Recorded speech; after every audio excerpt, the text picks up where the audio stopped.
Fala pessoal, bem-vindos ao canal do Psicologia do Atleta. Eu me chamo Matheus Vasconcelos, sou psicólogo esportivo e hoje eu quero estar falando com vocês sobre 5 coisas que vocês precisam saber sobre a psicologia do esporte.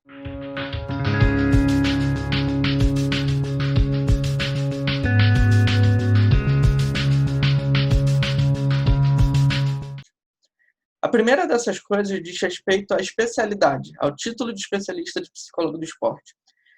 Esse é um título reconhecido pelo Conselho Federal de Psicologia aos profissionais de psicologia.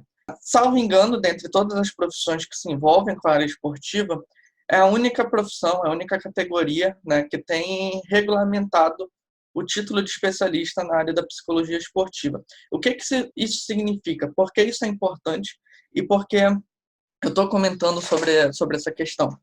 O título, entre todas as categorias profissionais, entre todas as ciências, ela é uma forma, de uma associação, de um conselho, de algum órgão que diz respeito a alguma ciência, alguma categoria profissional, de atestar que determinados profissionais têm competências técnicas e científicas para estar trabalhando, atuando com determinada especialidade. Nesse caso, uma especialidade dentro do campo esportivo.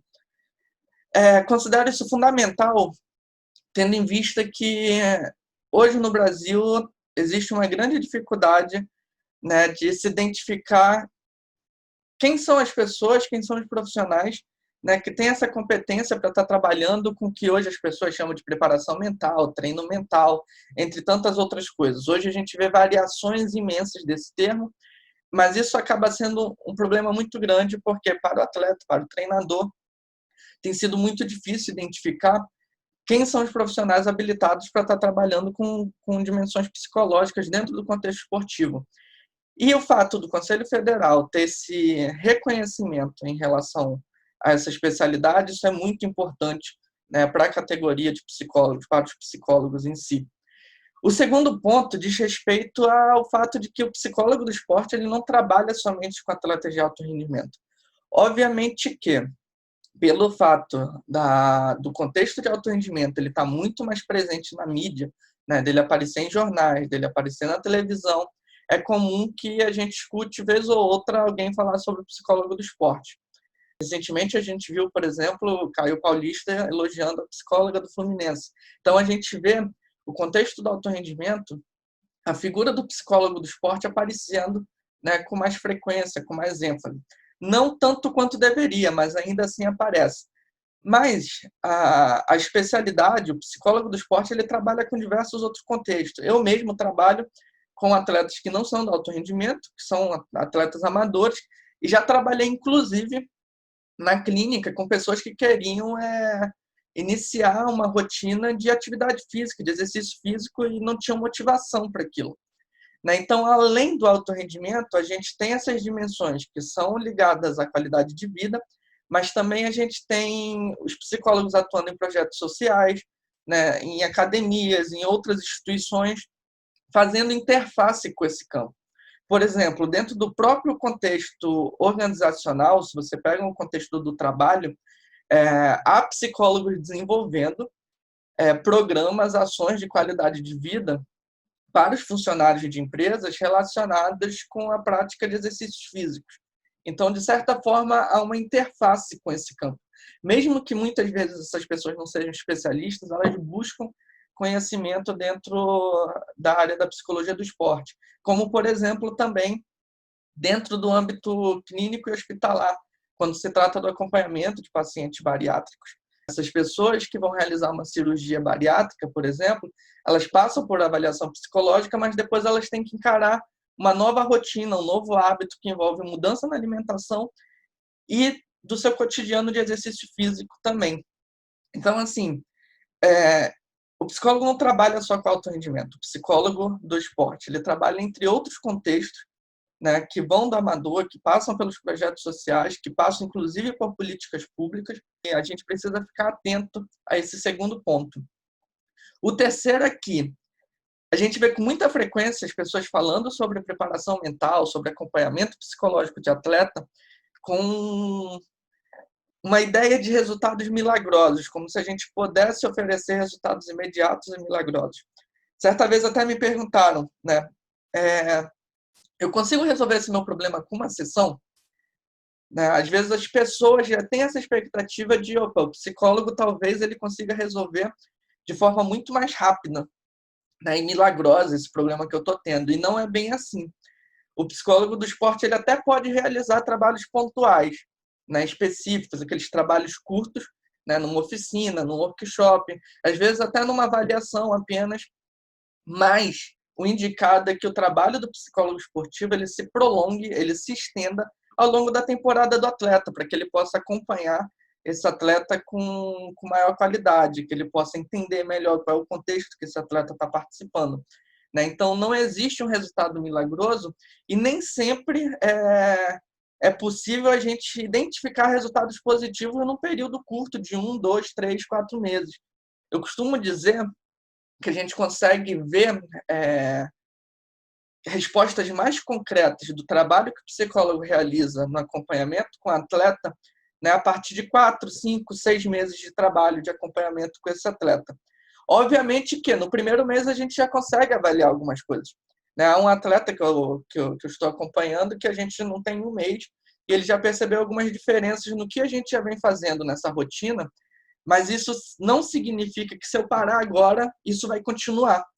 Né? Então, a gente prolonga esse trabalho, a gente tem um trabalho um pouco mais prolongado, com o intuito de fornecer ferramentas que auxiliem esse atleta de forma mais concreta. O quarto ponto diz respeito aos outros profissionais, que não são psicólogos, mas que precisam ter um conhecimento mínimo sobre a psicologia do esporte também. Por exemplo, um treinador ele precisa compreender muito bem como são as relações da sua equipe. Boa parte dos resultados de uma equipe esportiva diz respeito à forma que as relações estão sendo construídas ali dentro. Então, o treinador precisa compreender de relações humanas, ele precisa entender o que é motivação, ele precisa entender como dialogar com o atleta, quais são as características desse atleta. Obviamente que, eu costumo dizer isso sempre para os treinadores que eu começo a trabalhar, há treinadores que se aprofundam de tal forma nos conhecimentos da psicologia do esporte que eles conseguem identificar características de um grupo de atletas. Mas veja bem, eu considero isso geralmente muito desgastante para os treinadores, principalmente no contexto de trabalho que os treinadores vivenciam aqui no Brasil. Né? O treinador acaba tendo que fazer muita coisa, tem muita cobrança por resultados.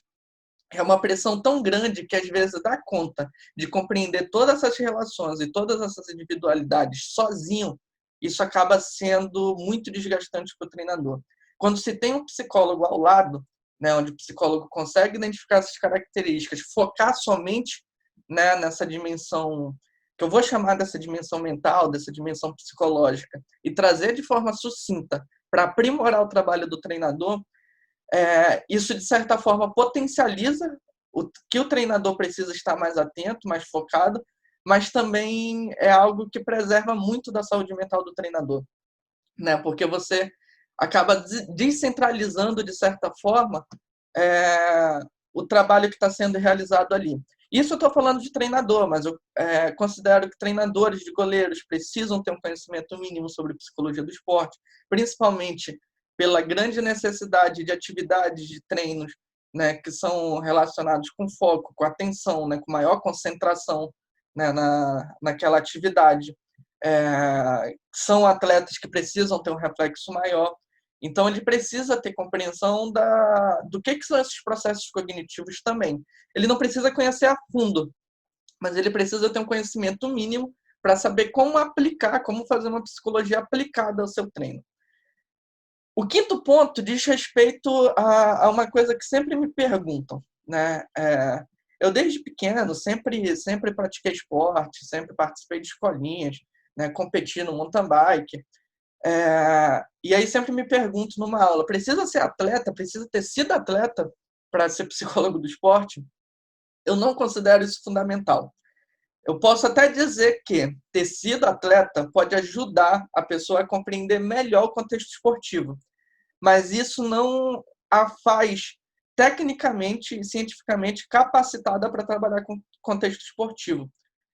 E aí tem uma coisa que eu considero fundamental, que às vezes entender que, opa, eu fui atleta, então eu posso ajudar, eu sei o que fazer, eu sei como orientar o trabalho de um outro atleta, isso pode ser até perigoso, porque a gente acaba sobrepondo uma experiência pessoal. Ah, eu vivi isso e agora eu consigo ajudar os outros atletas porque eu vivi isso. Isso acaba sendo muito perigoso porque cada experiência é diferente.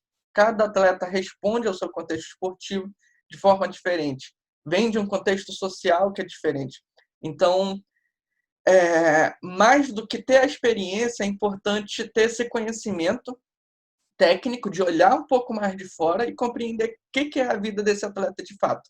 Porque se a gente se apegar a essa ideia de que minha experiência ela basta, né, para auxiliar um atleta, a gente corre o risco, e eu vejo isso acontecer, chega atletas a mim, né, que tiveram trabalhos prejudicados por profissionais que nem são psicólogos, geralmente, e que a partir da sua experiência tentou ajudar algum atleta e acaba atrapalhando mais, né, porque aquela experiência serviu para ele enquanto atleta, não serve para toda a população de atletas que a gente tem no país.